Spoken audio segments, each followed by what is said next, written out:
So What? I was playing one-on-one. Did he have a basketball background? No, he was a singer. Oh, Lord. So you destroyed a pop singer, a Chinese No. pop singer. I scored 2 buckets, gave him that whip, whap, whap. and then it was like he has to score 3. So he scored 3, he won. Oh, yeah. Then it's Ron's turn. And then same thing. That whip, and then it whap, was 3-on-3. And then it was 3-on-3. And then against some 14-year-olds. And then they scored 3 baskets. And that was it. You school 14-year-olds? No, it was like we wasn't playing hard. Cap, anybody can catch his work. No, but that's what I'm saying. It was like I'm just doing stuff for TV. Like, okay, boom, score, and then let them score 3 baskets, they win. Sheesh. And that was it. That's the life. I was like, oh, okay. And they flew you out there? Yeah. And put you in a hotel? Uh-huh. That must be nice. That's amazing. You pretty much an IG model at this point. I'm an IG model. Hey, IG thotty.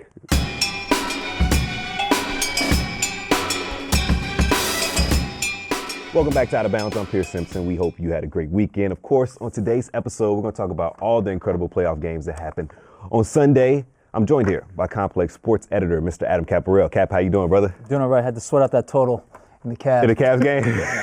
How many bets did you have on that game, honestly? We had a few. You had a few? Yeah. A couple? Okay. We took the over a few different times, so we hit one of them and we lost the other one. So. Next to Adam Caparell is Mr. Gilbert Arenas. Yeah, he always keeps saying we. Like it's just a group. Like it's a group. No, it's a group. It's a group of degenerates. There's another one that's with me. Yeah, he does always say we. He does always say we. And losing groups. We the 2 canceled them out today. So. Okay. Oh, that's incredible. International Hibachi. What's that? Welcome back, man. Yes. Thank you for having me back. You dropped. And the way it was paying, You almost did come back. I almost did show the fuck up today. Just saying, I almost did show the fuck up. Thank you. I was going to take that fine. Let's just say that.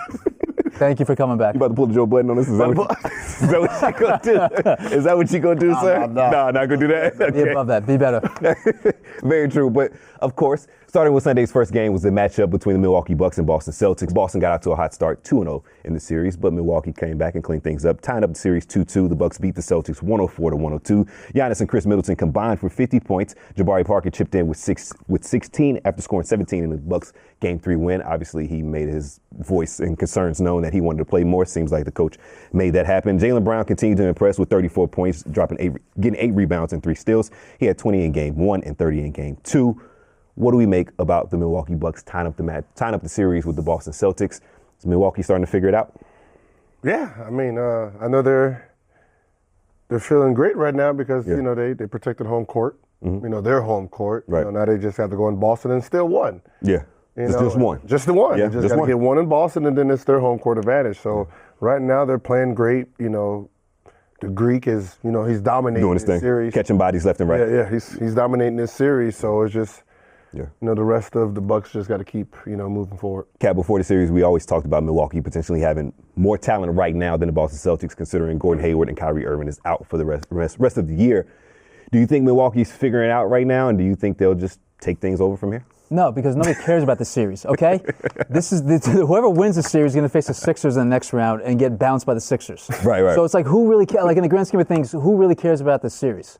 Like, have you really been that intrigued by this series? Though. I mean, there's been some entertaining games and some crazy finishes, but like, in the grand scheme of things, Boston's missing its 2 best players. Yeah, Giannis is, you know, doing his thing, blah, blah, blah, but like, these aren't particularly sexy teams, and you're fighting for the right to get bounced by the superior Sixers in the next round. So I really give no fucks about this series. I'm sorry. Yeah. That's how you feeling?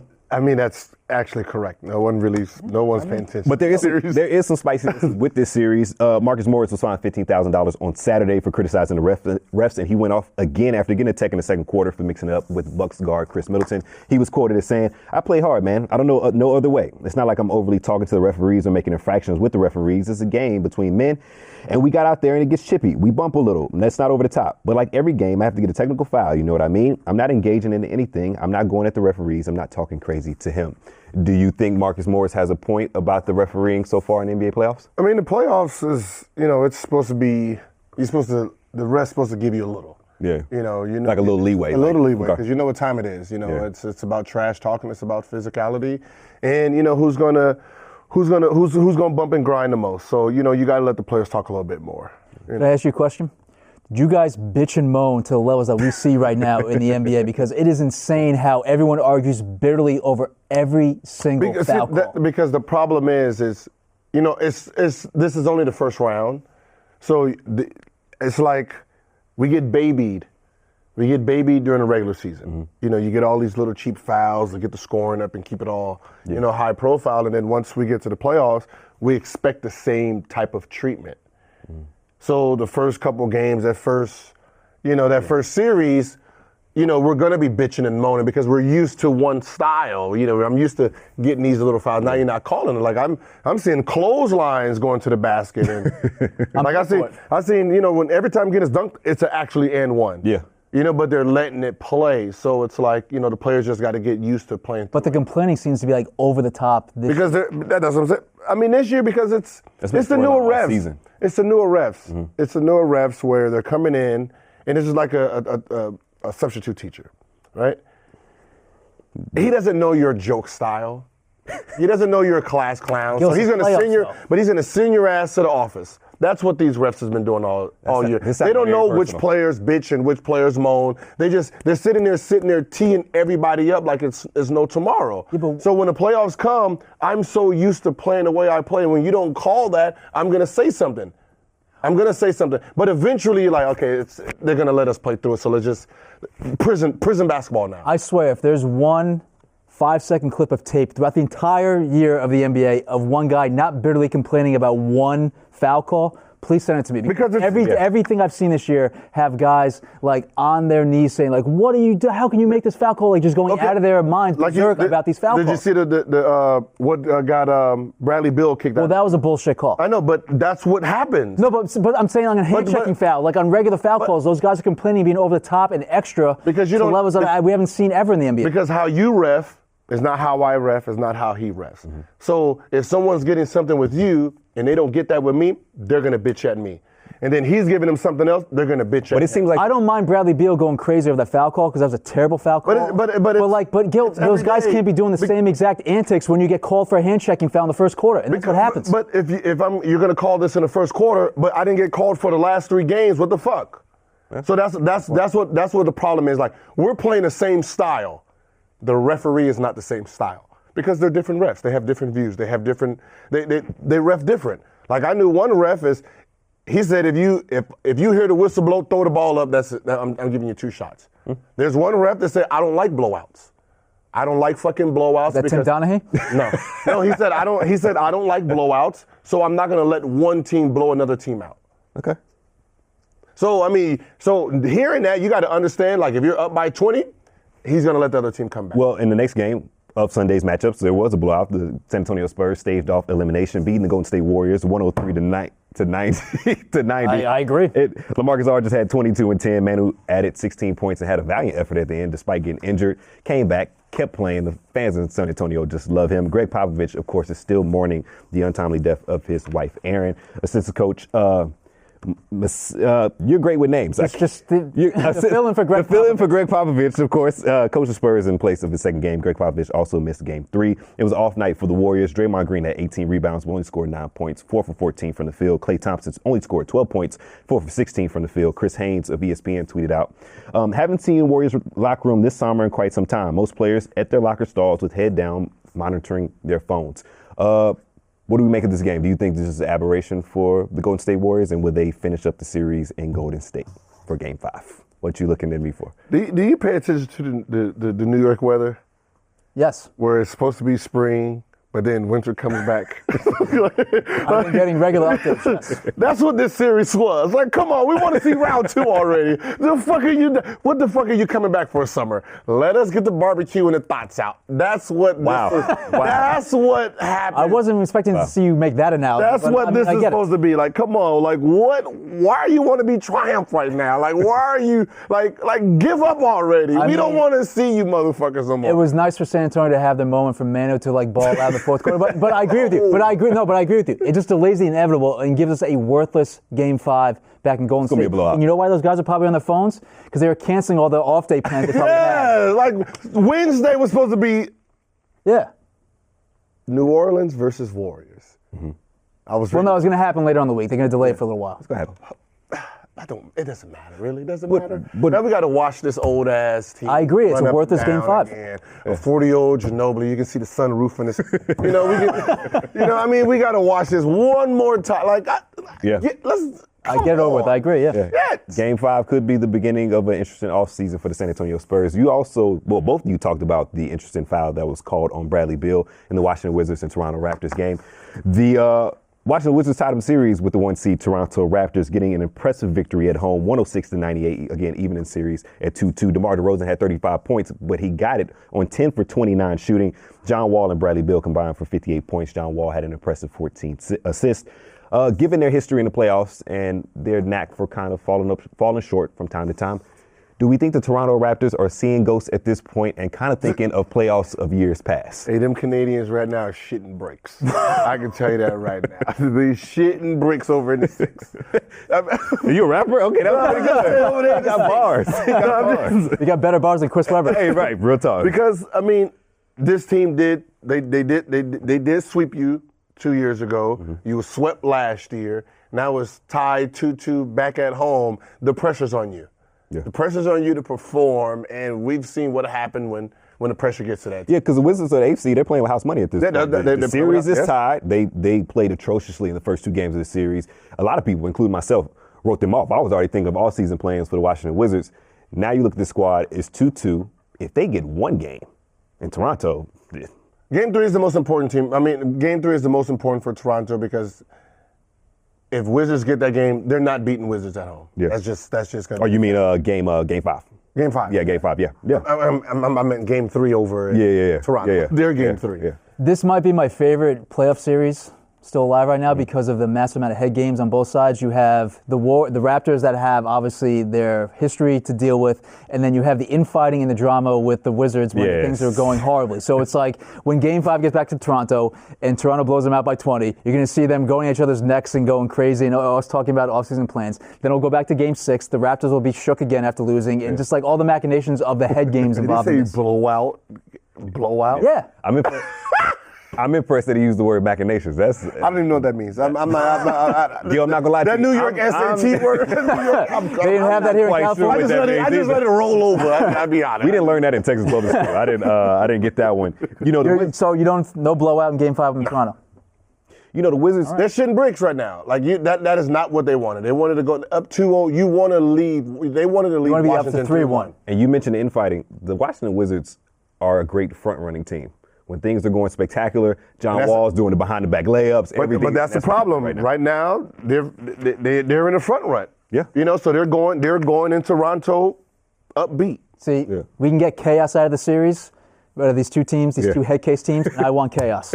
You want chaos, or you want the line to be? He always wants chaos. I want chaos. Then you can get. They're going to give Toronto -3 at the most. See, if you get chaos, then you can kind of fish for value. See what I'm saying? That's all it was boiling down to. He's going to take the over or something like that. The NBA playoffs, it kind of seems like this is a playoff of just tied series at this point. The Cleveland Cavaliers tied the series with the Indiana Pacers, 104-100. The Cavs got an impressive victory despite all of Lance Stephenson's, what's the word we're going to use? Antics? Craziness? Antics is the most antics. He finished with 11 points, 2 rebounds, 6 assists, and 1 block, and had the controversial hostile. What was the definition? Hostile foul? Hostile play. It was prison basketball, as you mentioned, when he did the jump ball with Jeff Green. The only man more extra in sports right now than Lance Stephenson is your boy Adrian Broner.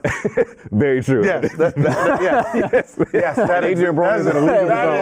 Adrian Broner sets the bar way up there. Exactly. Lance Stephenson. Lance Stephenson was also able to draw a technical foul on LeBron James. LeBron kind of talked about it in the postgame interview. LeBron had 32 points, 13 rebounds, 7 assists, continuing to push along his incredible play. What do we make of Lance's antics, and will this cost the Pacers in the long run? I think it costs the Pacers more than it helps the Pacers. Like, I don't think they realize. I know they thrive off of Lance's energy, but at the end of the day, you're not actually stopping LeBron. You're not really doing anything to him. Like, I mean, you got a guy who had triple-double first game, 46 second game, 28-12, 32-13. Yeah. And you're giving at this point. 12, 10, 8, and 11 in those 4 games. Like, what are you actually doing besides aggravating them? But the most important thing was the last play on Jeff Green. Yeah. The way you played, you're going to give up dumb fouls at the wrong time of the game. Right. So instead of a jump ball possibly being your ball, you give up 2 free throws. Yeah. because of what you're doing, and that's what hurts them the last minute, the last 2 minutes from winning this series, because you're so used to getting under his skin, which has never been proven right. Yeah. You know, it just hurts you because those little dumb mistakes at the end of the game cost you. Yeah. And I think it cost you. I mean, you would have been down 3 if there was a jump ball. You know, you're down 3, but now you're down 4. Now you got to take the ball full court. Cap, what do you think about his antics? I mean, yeah, it's like they probably in the long run do more to hurt than help. Mm-hmm. But from a viewership standpoint, us tuning into it and the gifs and the memes, of course we're here for it. Yeah, you're here for it. I mean, my biggest takeaway from the game is that LeBron got a little bit of help from the teammates as opposed to Game 3. Korver hit that big shot down the stretch. We saw JR actually hit a few shots. And so, you know, the teammates actually stepped up for the most part and gave him a little bit of help. Victor Oladipo, I believe, was 5 for 20 from the field in Game 4. Had an up and down play at home for the Indiana Pacers. Do you think he can correct things and not let the Cleveland Cavaliers get a 3-2 series lead in Game 5? I mean, he's going to need to, but see, this is where Lance Stephenson needs to understand. You're coming off the bench to be a great 6-man. Mm-hmm. Like, leave LeBron alone. Like, 32 and 13, but you're coming off the bench. Right now, you're averaging 9 for the series. 10 for the series. I need more production. You need, what, 20 out of Lance? I need at least 16. Y'all think y'all can step Lance Stephenson? But, I mean, he has the skill set. He has the capabilities, but like you mentioned before, it's a lot like Adrian Broner. He has the capabilities, but he doesn't get his own worst enemy. That's what I'm saying. He has the skill level. He has the offensive ability to actually put those points on the board. But he'd rather just spend his time, you know, dry humping LeBron. Yeah, so you're saying it's way more important for him to get 16 to 20 than pissing off LeBron, getting 9 and 11. Yes. Yeah. Okay, well, the Cavs seem to have found some type of unity that they didn't have in Game 3. Maybe that unity was because they all dressed in the same Tom Brown suits that were gifted. I don't know if they were gifted. LeBron gifted the team. I'm sure LeBron had a connection. He had a connection, right? All Tom Brown suits, and we want to get... What color was it? It was black. It was like a whole... Well, they went charcoal. They went a charcoal kind of shark skin. The Reservoir Dogs. But here on Reservoir Dogs outfit. We have a great way. Yeah. You can check it out. I think we have a video of them coming into the arena with all the same suits on.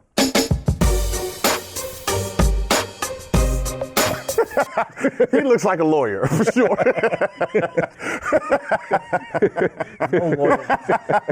No lawyer goes to court dressed that. Yeah, this looks like the dream team. The OJ case. I swear to God, this looks like the OJ. So besides the Cavaliers look like they're battling misdemeanors, what is the fire emoji rating that we're giving them as a group?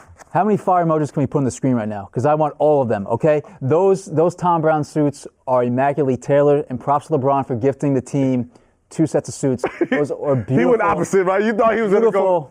Beautiful garments. Listen, I'm with you. They're incredible suits, right? And most of those guys are pulling it off. In a vacuum, they're incredible suits.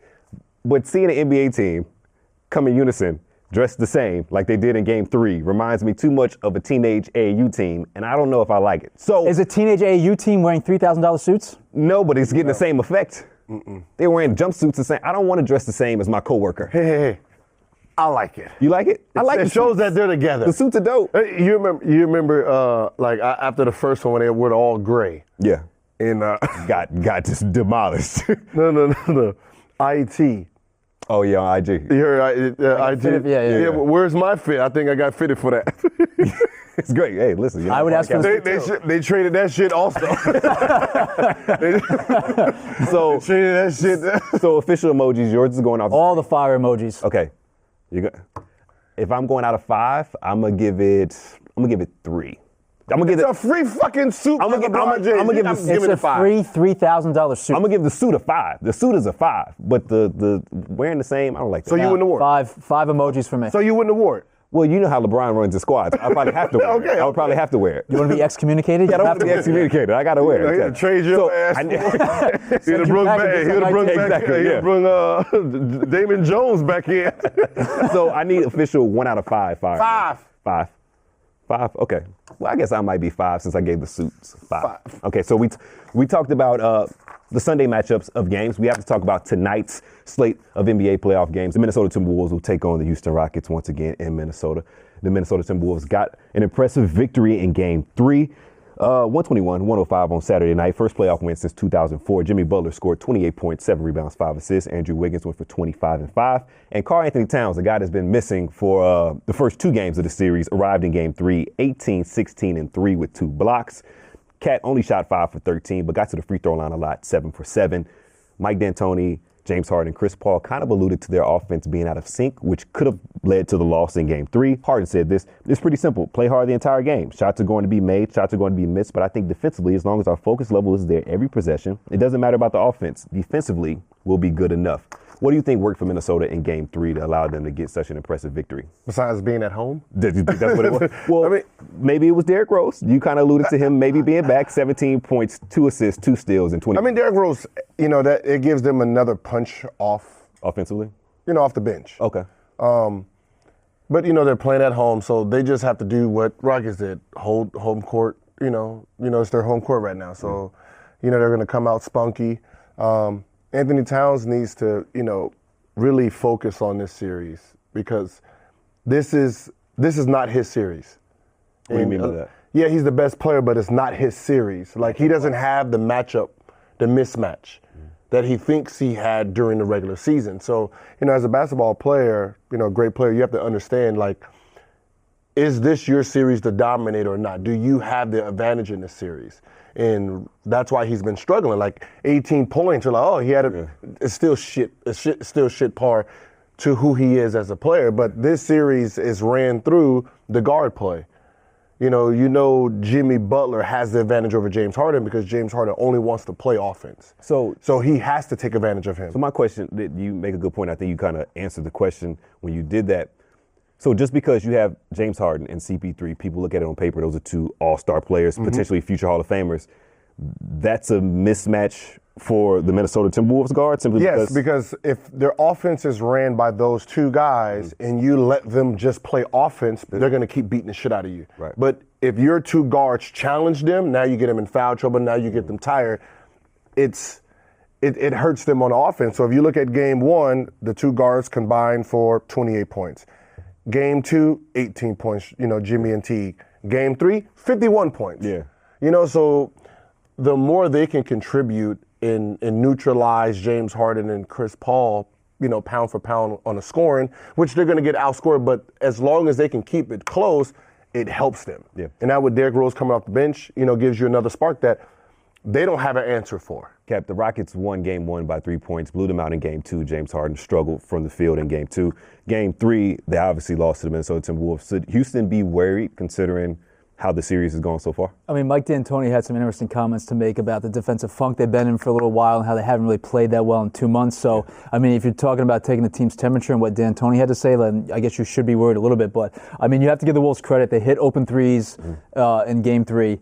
Towns bounced back and actually played to a level that we expected from him. Although, still, don't take fadeaways when you have a blatant mismatch on. Right. Drive to the hole, make it more, put the onus on the defense. And also, you pointed Derrick Rose. Derrick Rose is playing at a level that we kind of didn't expect or haven't really seen from him in a while. So I think for those 3 reasons, and also the Rockets' defensive funk, and also Paul and Harden haven't played top level simultaneously. No. They've kind of, swapped one good game for one guy and one good game for the other guy and haven't really gelled at the same time. So, at some point you figure that the 2 of them with their talent, they're going to come together and piece together and kind of blow the doors off because, again, let's not forget that the Wolves were an atrocious defensive team throughout the regular season. Yeah. That they've been clamping down a little bit as every team does in the playoffs. Like, it's a little bit more of a battle, but, they're still an atrocious defensive team. So if the Rockets do their thing and do their thing well, there's no reason why they should be worried. What do we make of both 1 seeds in each conference struggling a little bit? Toronto, of course, this series is tied between them and the Washington Wizards. They gave up two games on the road. Washington took care of business at home. Obviously, the Rockets lost Game 3. Series is 2-1. They play tonight. Maybe Minnesota can even the series. What do we make of both 1 seeds in each conference struggling? If Minnesota wins, you did exactly what they're supposed to do. Win at home. Yes. And that's all the playoffs is about, winning at home, and then hopefully you can steal one in Rockets territory, or Rockets just close it out, back at home at some point. But, they're the better team, overall. But, if the 2 guards can keep playing well for the Timberwolves, then they can probably take it to a Game 6 or 7. I think we definitely more expected the series between the Raptors and the Wizards to be tied. Yeah. I think that's completely, everyone probably expected that. But if you have the Wolves and Rockets being tied, yeah, exactly. That's a little suspect. But, maybe we underrated the Timberwolves just a little bit. They have a lot of talent. You got to remember, it's just all matchups. All matchups. You can make a case overrated talent, though. Oh wow, coming in hot. Well, I mean, we're talking about Wiggins, yeah. Okay. Well, I mean, he's doing what he's supposed to do. Chip in 16. I know, but again, from the athleticism and the number one overall pick, it's like, we can kind of pick apart the game. Again, you see glimpses of greatness from Wiggins, but you don't see it over sustained period. Yeah. Now, fellas, if I asked you before the playoffs started that Ricky Rubio and Rajon Rondo would be a difference maker in this NBA playoffs, y'all would probably look at me like I was crazy. You're out of your goddamn mind. Exactly. They would probably look at me like I was crazy. But moving on to the next game of tonight's matchup is the Utah Jazz and Oklahoma City Thunder. The Utah Jazz got an impressive victory on Saturday night, 115-102. Now, if I asked you before the NBA playoffs started that Ricky Rubio would be dominant like he is, y'all would probably look at me like I was crazy.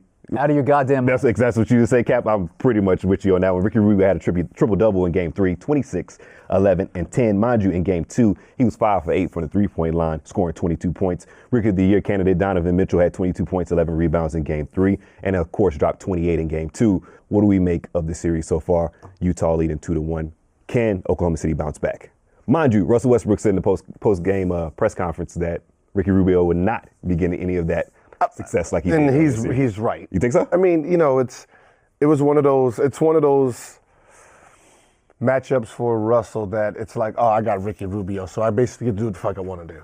Yeah. I get to take plays off, and the coaching staff in Utah realized this, so it's like, okay, hey, Ricky, you got to be aggressive this game, because he's not playing you. So they probably scouted and watched film to show Russell was doing too much helping somewhere else. Yeah. So they're like, Ricky, you got to shoot. Yeah. And, that's why he had a game he had. Mitchell, I mean, he's supposed to have what he's having right now because he's playing one-side basketball. Yeah. This is why I hate defensive players and they're only defensive players. Because you're not going to stop the best player on the opposite team. You're not. Mm-hmm. But he's going to have so much energy because you're just a non-factor. So Mitchell has Brewer sticking him. Brewer's going to put in 8, 10, 11 points. Like, what is that really doing to Mitchell on the defensive end? So you want to stick Paul George? If you want to shut down Mitchell, you put Paul George at the 2. Let Paul George stick him. Now he has to stick Paul George. But as long as Brewer is out there. But do you think that's a conversation? They're missing Mr. Roberson. But that's the same thing. Like, you're not going to stop Mitchell from scoring his 20-something. But on his defensive end, he just sits there. Yeah. Getting all the risk, so he's coming at you full throttle every single time. And that's what he's doing with Brewer. So he's going to sit here and have all the energy on the offensive end. Right. You alluded to the NBA playoffs being just strictly matchups. If a team gets a bad matchup, it may be a tough postseason for them. Cap, do you think Oklahoma City is running into a tough matchup with the Utah Jazz, or is Utah just a better team than them? No, I just think Rubio went off, and I would expect it to be the opposite right now, and Oklahoma to have the 2-1 lead, because they are the better team with more talent, and they should persevere over the stretch of 7 games. Are they the better team? Yeah, they are. Come on. They might have more talent, but are they the better team? But did you expect Ricky Rubio to get a triple-double, the first triple-double in Jazz history, like not Jazz history, but like in 17 years? I mean, but he's got, him scoring 10 and getting 10 assists, that's fine. The rebounds was like, wait a minute. No, but also it's like, he got a shit ton of open threes. Yeah. And to his credit, he hit them. But now you can't let Rubio continue to get those threes. So obviously clamp on down defense, number one. Number two, Russell Westbrook cannot go through a fourth quarter and not take a shot attempt. Right. That is egregious. And that might have been one of those I'm going to prove a point. Think so? Games. Who knows? Why are you doing that in playoffs, though? Because this is when you guys are talking about I need to give it to these guys in the fourth quarter. He's got a contract already. But that's one of those I need to make a statement that I got to give it to these guys in the fourth quarter, so let's see what they're going to do. Yeah. It doesn't matter when you make the statement, but statements probably need to be made sometimes. And I think he's making a statement that I need to be aggressive. And this is why I need to be aggressive, because these guys can't hold it. I mean, maybe Gobert's a little bit in his head like he can't drive the lane the way he used to. But the other key I'll give you is Steven Adams. When he's not on the floor, they get badly outplayed. Okay, listen. And also the substitute teacher is killing Joe Ingles. Listen, this is Westbrook. We're not talking about this is Westbrook, people. Like, I don't give a fuck who Gilbert is in the lane. Gobert? That is not going to stop Westbrook from taking the shot attempt. Well, it did last game. Because he wanted to prove a point. I think that's the. Because I guarantee you, Paul George and Melo got. Why are you trying to prove a point in the playoffs? Right. Because you don't give a fuck about the Jazz. Let's be honest, it's the fucking Jazz. I wouldn't, yeah. Okay. But you mentioned Russ. We'll give this game up. Okay, it's the Jazz. All right, switching gears a little bit. One team we haven't talked about right now are the Pelicans, and we have to ask, are they legit title threat right now?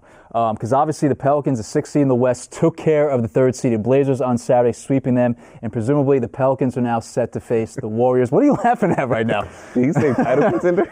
I said I didn't want to say anything. I'm asking if they're serious title contenders. You know who they might play next? Let me state the case, and then we can debate, okay? All right, so Anthony Davis continued to put up big numbers in the series. He finished with 47 in Game 4, again, as they dispatched the Blazers. And AD was helped out by huge performances by Drew Holiday, who was balling like crazy. Right. We talked about that last week. Mirotic was also providing some help here and there. And Rondo was like basically Boston Rondo that we haven't seen in a long time. So doing it from all different angles. And remember, no Boogie because Boogie's been out with the Achilles tendon injury. So obviously, we think they're going to be facing the Warriors. The Warriors are up 3-1 in the Spurs right now. Are the Pelicans, a threat to beat the Warriors, number one? And then number two, should we actually start to give them some serious NBA title consideration right now? Do you want to take the floor on this one? Okay. At first, I was gonna kill you, but because of how their team is put together, they could give Warriors a run for their money. Really? Yes. And the reason I say that is because, like I said last week, AD is your best player. I'm going to poke a million holes in this, but go ahead. But no, AD is your best player. Yeah. But your fourth quarter guy is Holiday, and Holiday is fucking very aggressive.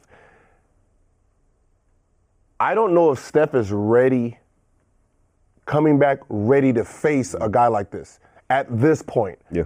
And if he's going to give you 30, 44, that's going to be a problem for the Golden State Warriors. See, Warriors right now, they've been playing a lavish style of basketball, but no one's challenged. So AD's going to win his matchup. Now you're going to have Drew Holiday and Curry sitting there battling. And Drew Holiday is just not an outside jumper. He's a guy who's going to try to get to the rack. Right. Now you're forcing, Klay Thompson or what's the name to actually have to defend him. Well, I mean, it's going to be Iguodala or Klay Thompson guarding him. But you have that's what I'm the saying. Talent level, again, coming from the Blazers series to the Warriors is going to be astronomically different. You're going to have much better guys and much better options. And the fact that Drew Holiday and Rondo could clamp down on McCollum and Dame Lillard, both smaller guys than those two guys, then ain't going to be the case with the Warriors. The guards they're going to be guarding. I mean, yes, they have a size advantage with Curry when he comes back, and he may not come back till midway through that series, but they don't have the same size advantage and the ability to kind of clamp down and stop the two-man cogs. But when you have 3 or 4. No, I would say Damian McCullough's actually harder than Steph and Klay. Because those beat you up the dribble? Yeah, because those guys are in and out guys. They guys want to do both. Curry is going to sit on the outside. Okay, but you stop. Klay don't even want to dribble. But you can stop the two-headed monster much more easily with the Blazers than you can stop the four-headed monster. Of course, but you still got it. But they still have Anthony Davis back there. Yeah. That they don't have an answer for, unless KD's going to stick him.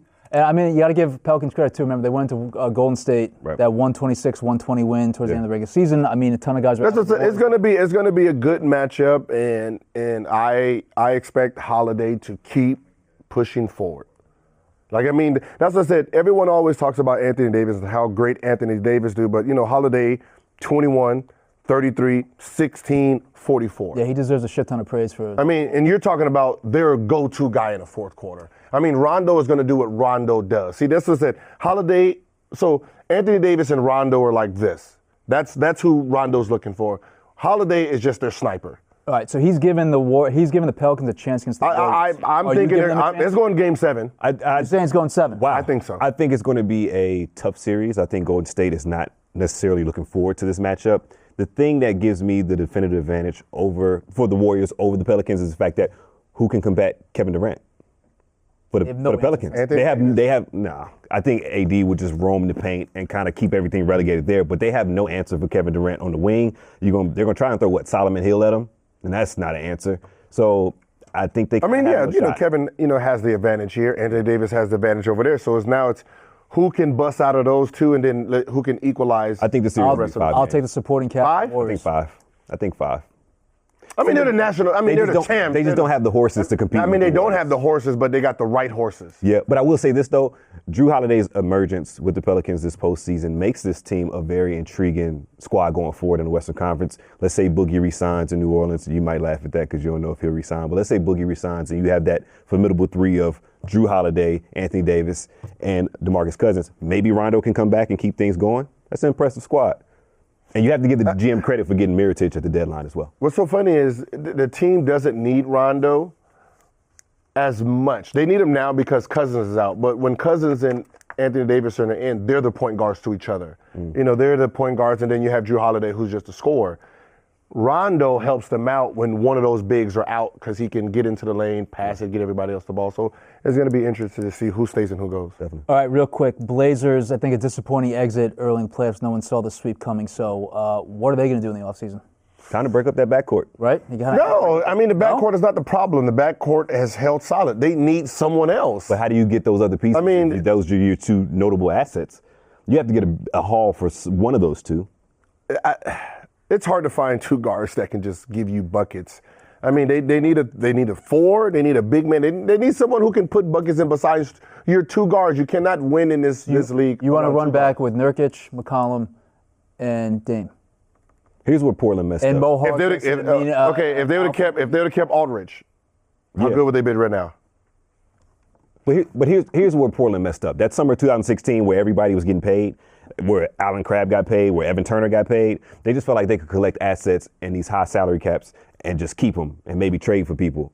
And it never happened. So now you're maxed out on your salary cap, and you have these two guards who, I mean, they're great stat-wise, but you get swept by the Pelicans. It's time to break that up. Yeah, they get swept by the Pelicans because the two guard players equalizing each other. Now you have Anthony Davis just roaming by himself. No one's canceling his stuff. So you're thinking of a front court. They need a front court player. Is there somebody you're thinking of that could work? Fuck who did? That ain't my job. I am not the GM. They need to go find that shit themselves. They need a front court player who can put the ball in the basket. If you're a team like Cleveland and you have that Brooklyn pick and you have some other pieces available, do you try and package a deal to get Dame Lillard to Cleveland and maybe keep LeBron for the extended future and kind of replace what Kyrie gave you? Is that a no, yes, baby? I don't know how Cleveland jumped into this fucking thing. You're obsessed with getting Dame Lillard. I know. Yeah. I'm just thinking of what is Cleveland going to do? What the fuck does Cleveland got to do with fucking Portland Trailblazers? Because they have that Brooklyn pick. Telling Portland to get a four-man. You're telling. But what other four-man are available that's good? Listen, hey, but they can go up the Boogies. Let's say they could, but let's say that Brooklyn pick is 3. Well, Boogie's a 5 anyway, so. Yeah, it doesn't matter. Boogie can play 4, 5, 3, whatever. You put Boogie on the 2, court, you right? can they just need someone like that can just do stuff. Yeah, Boogie ain't going to Portland. You know, when you're two guards, because I remember when I was in Washington, the guards take a fucking beating doing the dirty work, and the dirty work is trying to get us into the penalty so we can get an easy bucket. So now the guards got to hit the lane, they get hit. So you got two guys acting like the Dwayne Wade. Running in the hole, getting hit. Yeah. Their body's getting beat up, and there's no. I need a big man. Hey, come on, you need to soak in at least four of these fouls. So the 2 I get, I'm in a penalty already. Yeah. Don't let me take all fucking 7. Yeah. All I know is I wasted my time writing a blurb about why you should not sleep on the Blazers in the NBA playoffs. So I apologize for that, and for those who read that. And Nurkic lost. Can't be right all the time. Right? Yeah. All right, switching gears here. UFC may sign the disgraced former NFL player Greg Hardy. Time to judge whether that's fair or foul. All right, so UFC is reportedly thinking about giving the former lineman a look and may sign him as a fighter. So Hardy, who is 29, has so far fought as an amateur MMA fighter 3 times and has won all 3 fights via first-round knockout. And he will reportedly make his professional MMA debut on June 12th, fighting another guy in the Dana White Tuesday Night Contender Series. And as part of this series, it's kind of a UFC feeder system. The entity is going to give out at least one contract for a multi-fight contract for the winner. And Hardy seems to be a favorite to potentially get this, but of course he has some baggage with him.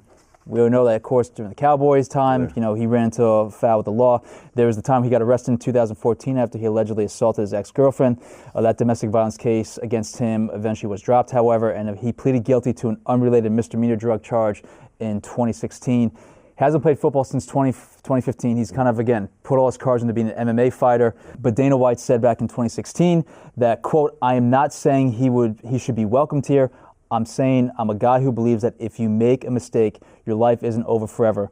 When you make mistakes, it's about how you act from there on out.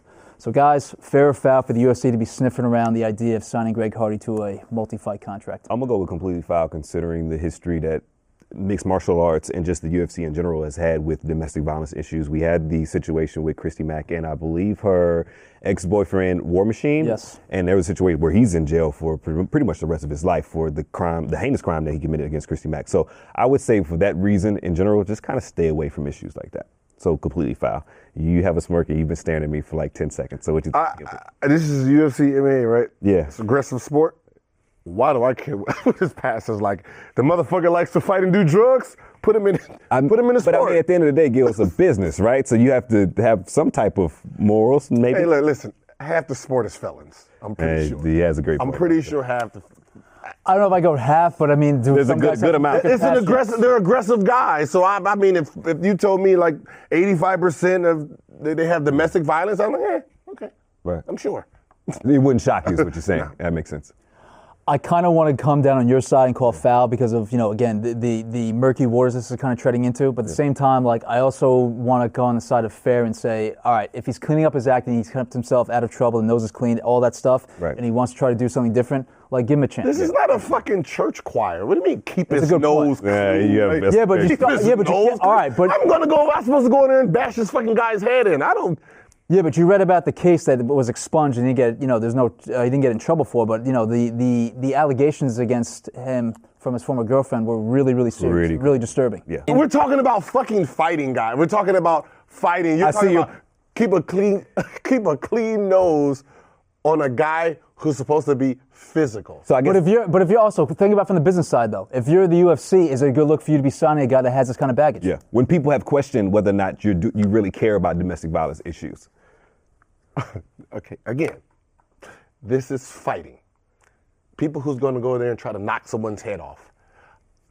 Their past at this point don't even matter. So what you're saying when is, you're a multi-billion-dollar business, it doesn't matter. So you think my crowd that's going to be drunk, full of dudes, is going to sit there and say, you know what, we're not going to root for this guy because he hit a woman before. No.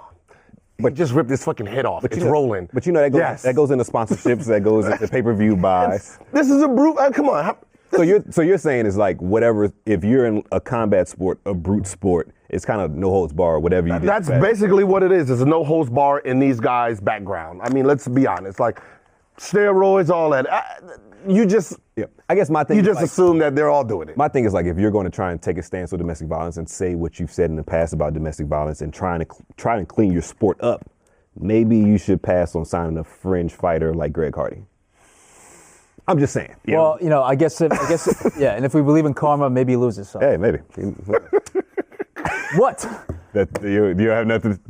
I'm just saying, y'all acting like this sport is like. No, I mean golf. No, y'all acting like this is fucking golf. Yeah, we're not saying it's a choir group. Yeah, exactly. But do you want to have some standards? Exactly. No, you don't want any standards. When it comes to you want World Star fights, so you. That's basically this is fucking World Star. Backyard boogie down. That's what this is. Backyard boogie down. Backyard boogie. I'm pretty sure this shit started in Buffalo. In Buffalo, you said? Buffalo. Jumping off shit into shit. You mean Bills?